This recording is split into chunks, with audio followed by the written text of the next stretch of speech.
Fala pessoal, tudo beleza? Aqui o Nick trazendo mais um vídeo aqui pra vocês. E galera, no vídeo de hoje, sim pessoal, mais um Nick Nerd Responde aqui no canal, né? Trazendo mais um Nick Nerd Responde aí pra responder você, né galera? Mas é isso, vamos, antes de eu puxar a vinheta aqui, tô louco pra ver as perguntas que vocês mandaram pra mim responder vocês. Mas antes de eu puxar a vinheta, eu quero muito que vocês deixem o seu like no vídeo, que ajuda pra caramba. Tipo, quanto mais like vocês deixarem nos vídeos, o YouTube vai entender, ó, esse vídeo é bom, ó, esse vídeo é interessante, eu vou deixar ele lá em cima. Então, muito obrigado para quem deixa o like e também se inscreva no canal, não custa nada, é só um cliquezinho, vocês vão, né, acompanhar vários vídeos aqui do canal. E clica ali no sininho ali, na opção todas, que vocês vão receber todas as notificações de vídeos novos quando eu sair aqui no canal, beleza? Então faça tudo isso e bora pro vídeo. Puxa a vinheta.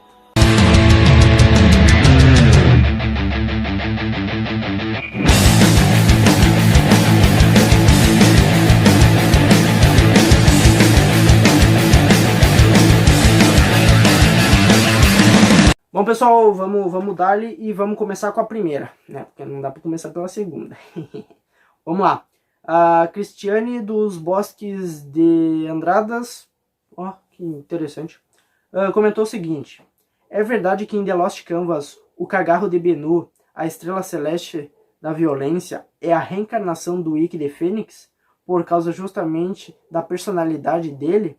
Bom, isso aí é bem interessante de perceber, né? Porque em questão de aspecto, o cabelo dele, o jeito dele, lembra muito justamente o próprio Ikki, né? Lá da saga clássica, né? E se tratando do The Lost Canvas, que se passa muito, tipo, anos e anos antes do clássico, dos eventos do clássico, é bem interessante ver isso aí. Porque justamente o tema, ele seria uma reencarnação antes do Seiya, né? Tudo que o Seiya é no clássico, né, e nas outras obras que ele aparece, ele seria um espelho do próprio tema de Pégaso, né? Então é bem interessante pensar isso, né, que certos personagens ali do The Lost Canvas, eles seriam a reencarnação de muitos, tipo, anos e anos antes dos personagens lá do clássico. Bem interessante essa pergunta.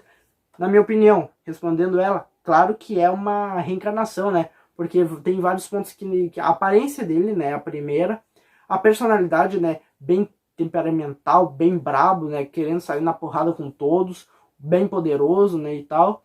E outro ponto que é bem interessante, que ele é muito fiel ao Hades, né, e o Hades ali, ele reencarnou, né, num corpo do irmão do Tema, né, que lembra muito, né, pela personalidade calma dele, né, e tal, o próprio Shun lá no clássico, né, e lembrando que o Shun, né, foi receptáculo do Hades lá no clássico. Então, né, tem essas suas ligações. Mas sim, sem sombra de dúvidas, claro que não foi confirmado isso totalmente, mas sim, ele é a reencarnação do Ikki, cara. Não vai me dizer que não é.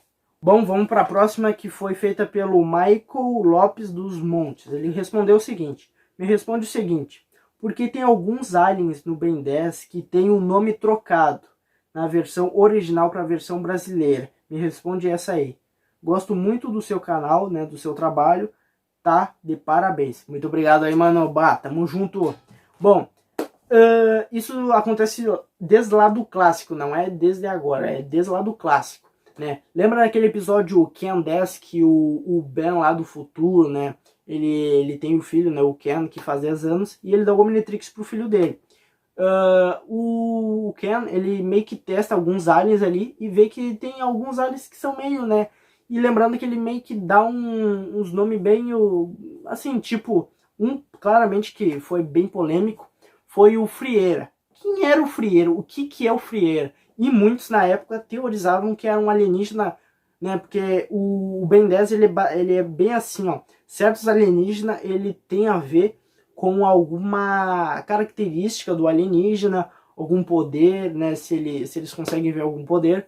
Por exemplo, o chama. O que é uma chama? Chama é um negócio que pega fogo, justamente, né, aderindo com o alienígena, o chama, que tem poderes de controlar o calor, lançar bolas de fogo, raios de fogo, bem interessante. O próprio quatro braços tá na cara, né, que ele tem quatro braços, né, tipo assim.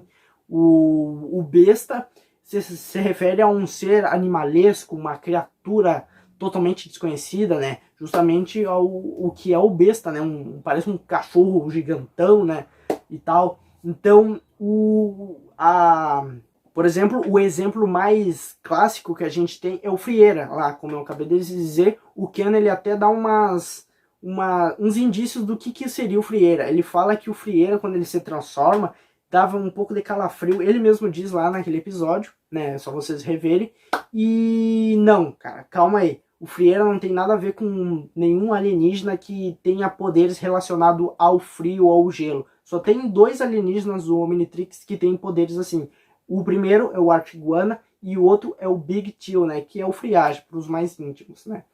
Então, claro que tem a transformação, só que de lá do clássico pro Omniverse passou muito tempo, né? Então, na hora de redublar ali, eles dão uma confundida. E tem muito daquele negócio lá no Força Alienígena, não sei se vocês vão lembrar, que mudava também muito na versão brasileira, mudava muito, tipo, uma hora é fogo selvagem ou é fogo fato, um fogo selvagem ou fogo fato, mas ficou, tipo, na minha opinião, ficou melhor fogo fato, ficou, tipo, muito da hora, lembrando que o Ben sempre grita o nome do alienígena. E Frieira, para quem não sabe, é o Topig, né, na versão americana, na versão original. Topig, e aí eles meio que traduzindo frieira, né, que seria tipo coisa a ver com o dedão no pé, tipo aquilo que dá entre os dedos ali, né, se tu não lava muito bem os pés. Então o frieira é o Topig, né, mais pra frente ele vira o espantoide, né, o alienígena lá que o Ben usa. E por que espantoide? Porque quem olha pra cara dele, né, a cara desse bicho, se caga de medo, né, se caga nas calças, né, você borra. Porque o bicho é feio pra caramba. Então, tu vê o nível. Então, por isso que tem essas coisas.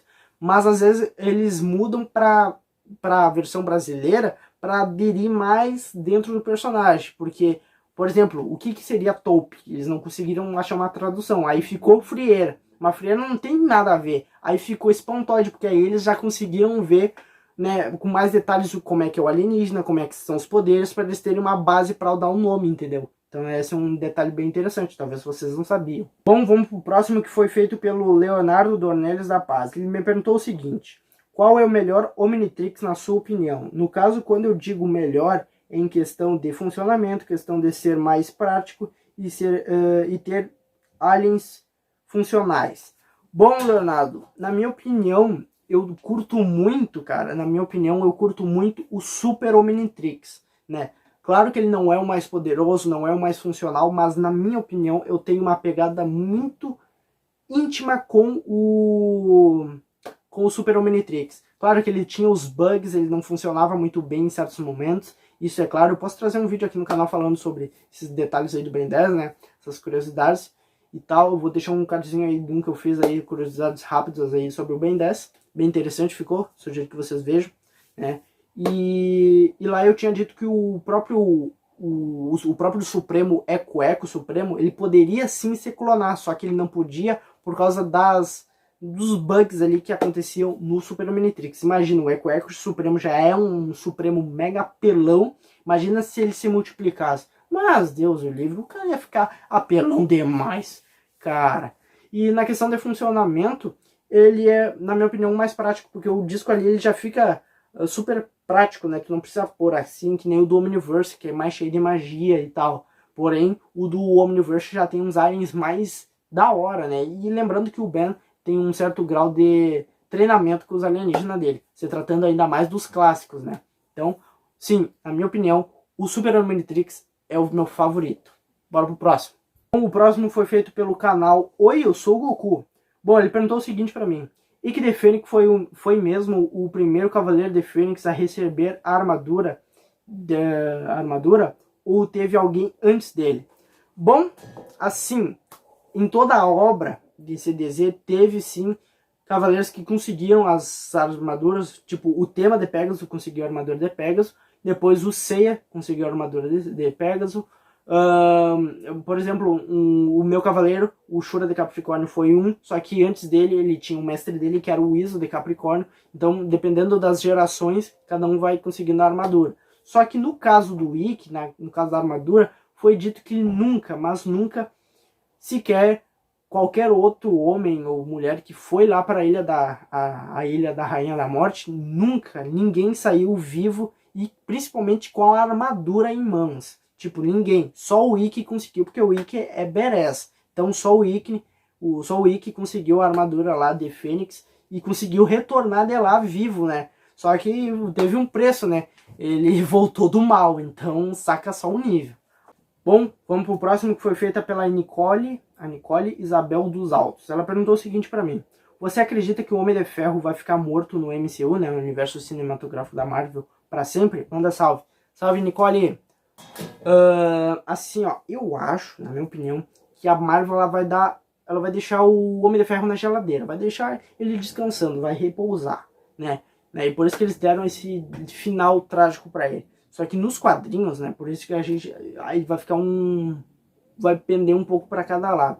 Porque nos quadrinhos o Homem de Ferro ele morre, mas ele volta. A Marvel nos quadrinhos eles dão um jeito de trazer o personagem de volta. Só que às vezes eles trazem esse personagem de volta totalmente bizarro ou deformado.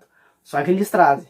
Só que no MCU é diferente. Eles adaptam certas sagas e momentos dos quadrinhos, só que não é, obviamente, 100% fiel, né? Então a gente fica meio assim.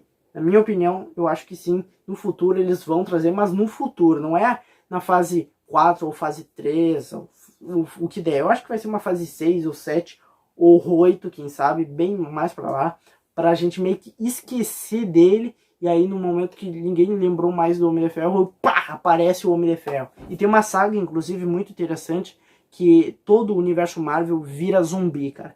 Ia ser muito interessante ver todos os personagens, todos os vilões zumbis num possível futuro da Marvel. Bem interessante. Inevitável.